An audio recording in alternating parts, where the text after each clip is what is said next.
आपको मैं हमेशा यहाँ पे डिफरेंट क्वेश्चन सॉल्व करवाती हूँ। तो आज हम एक यहाँ पे यूपीएससी सीसेट रीजनिंग के लिए इनइक्वालिटी का बहुत ही बेसिक क्वेश्चन सॉल्व कर रहे हैं। ठीक है, तो चलिए सीखते हैं। यहाँ पे आपके पास दो कंक्लूजन दिए हैं। तो सबसे पहले आप कंक्लूजन देखते हो कि V ग्रेटर J है।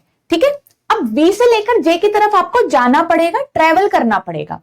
तो V कहाँ है, J कहाँ है, ये आप देखोगे स्टेटमेंट के अंदर। तो जब आपने देखा V से लेकर J में जाऊंगी तो मेरे पास डोर ओपन होना चाहिए। मैंने आपको सिखाया है, ये आपका जब आप ट्रेवल कर रहे हो ये डोर ओपन है। अगर आप ट्रेवल कर रहे हो ये आपका डोर क्लोज्ड है। डोर क्लोज मतलब आगे नहीं बढ़ सकते, रिलेशन कैंसिल आउट या गलत है। ठीक है, जो यहां गिवन है।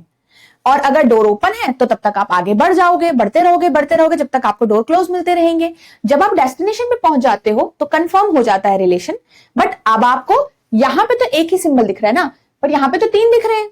अब इन तीनों में हमें एक को चूज करना पड़ेगा। चूज करने का क्या क्राइटेरिया है कि सबसे पहले हमेशा अगर ये प्रेजेंट, ये वाला सिंबल प्रेजेंट रहता है तो हमेशा उसे ही प्रायोरिटी मिलती है, क्योंकि ग्रेटर को सबसे पहली प्रायोरिटी मिलेगी अगर वो प्रेजेंट होगा।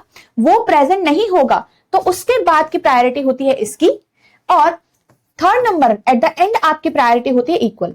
ऐसा ही सिमिलर होगा आपका जो आपका स्मॉलर वाला सिंबल होता है, सेम आपका होता है इसमें भी।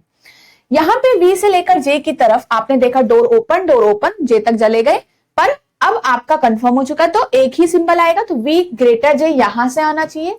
जो आपका रिलेशन स्टेटमेंट से आता है, अगर वो रिलेशन इससे मैच करता है तो ये कंक्लूजन सही है। तो यहां पे मैच कर रहा है, कंक्लूजन सही है। सिमिलरली अब आप K से स्टार्ट करोगे, क्योंकि K से डोर ओपन है यहां, तो K से M तक की जर्नी देखो। आपके पास यहां पे K से M तक आगे बढ़ना पड़ेगा ना। बढ़ने के लिए आपका डोर ओपन होना चाहिए था। तो K के शुरुआत में ही डोर क्या है, क्लोज्ड है, तो रास्ता बंद है। रास्ता बंद मतलब आप आगे M तक बढ़ ही नहीं सकते। तो जब बढ़ ही नहीं सकते तो कहां की प्रायोरिटी, राइट। तो जब बढ़ ही नहीं सकते, सीधे के सीधे आप कंक्लूजन रॉन्ग कर दोगे, कुछ नहीं सोचना है वहां पे। क्लियर है। अब आपका पहला ही कंक्लूजन यहाँ पे ट्रू है, तो पहला ऑप्शन करेक्ट है। इस तरीके से आप इस क्वेश्चन को सॉल्व करते हैं। आई होप आपको ये बहुत अच्छे से समझ में आ गया होगा। बहुत सारे क्वेश्चंस मैंने आपको डिफरेंट टॉपिक से इसी चैनल पर सॉल्व कराए हुए हैं। आपको रीजनिंग की प्लेलिस्ट भी मिल जाएगी, और जो न्यूएस्ट वीडियोस हैं आपकी 1000 एमसीक्यू सीरीज के अंदर आपको रीजनिंग की वहां पे भी मिल जाएंगी। आप उनसे प्रैक्टिस कर सकते हो, कंप्लीटली फ्री है। सो अगर आप यूट्यूब इस चैनल पे न्यू हो तो चैनल को जरूर सब्सक्राइब करिएगा। Thank you so much.